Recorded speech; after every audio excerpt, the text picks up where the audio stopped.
Welcome to Invest, where we talk about investing, finance, and professional development.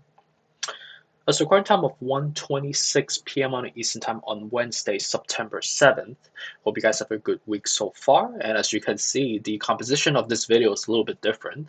I'm actually in between conference today, so I'm actually just recording in a phone booth, so I don't have a secondary camera to be capturing my face, but not that is important anyways. But appreciate you for joining me again. Respect to overall crypto market and the equity market today, we've been trying to sustain at the respective consolidated level.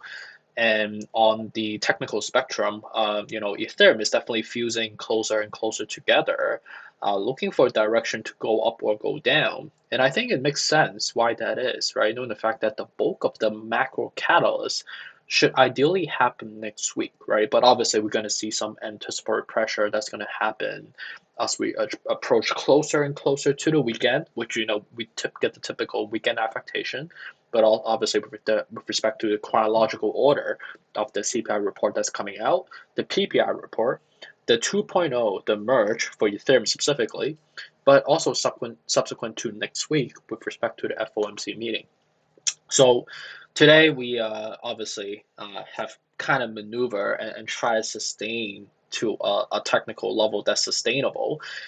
We saw some sell-off earlier because of obviously the rates hiked, the interest rate spiked early today to 3.3%. In comparisons to days ago, was like around 2.75, 2.9, hovering below just 3. But, obviously with respect to yesterday, we had a rates hike spike and also with negative foreshadow because of just a couple of large tech companies have reported outlooks, on, like, for example, Google. The CEO have announced that they're going to be making a 20% corporate adjustments. And with that being said, on top of just like negative sentiment psychologically with the market, it allow for the entire market to go down from here. But on a technical front, if you look at the hourly on also on the 30-minute mark and also the daily, we were submerged to a point that it, incentivized the market to buy back in. So now, coming down to 1450, and then subsequent to that, as the market try to resuscitate, going back up to 1550, right? So with respect to the technical front, daily looks, still, quite stale. It looks more bullish than bearish, but you can see that we quite fused together based on what we see in front of us. And also at the same time, we are holding on at the 45 out of 70 on the technical mark. But on a weekly, you can see clearly, if you look very closely, you have leaped up for quite some time, ever since on the 6th. So you are looking for some level of normalization coming down, and at the same time, we are at the 45 out of 70. So looking for a level down to 42, looking for a level down to 35 would make a lot of sense from here. So seeing some like short-term pump, but weeks out, we should ideally see some negativity, which makes sense, triangulating with the CPI report, the PPI report, the merge, which, with the buy the rumor, sell the news type of affectation, and then subsequent to that with the FOMC meeting, makes a lot of sense from there.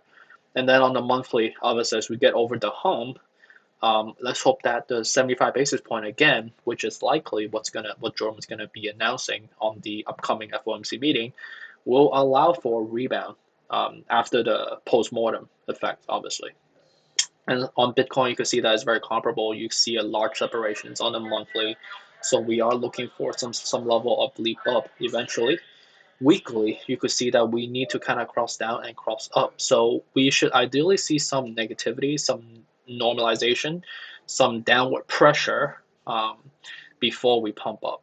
And on a daily, look at this, right? You could see that it's still quite bullish, right? Despite it's been relatively stale. So you should ideally see some like upward surge and then normalization on a week's out, which makes sense triangulating with the timing of the macro factors, and then monthly should be a rebound from there. Okay, so it's a quicker one than usual. I mean, I'm in a conference. I'm hiding in like a phone booth, so I don't want to be taking too much of your time. But appreciate you for listening. And let me know in the comment section below. And please hit the like button, subscribe button, to show some support. It's been a grind for me, but I appreciate you for staying with me anyways. Take care.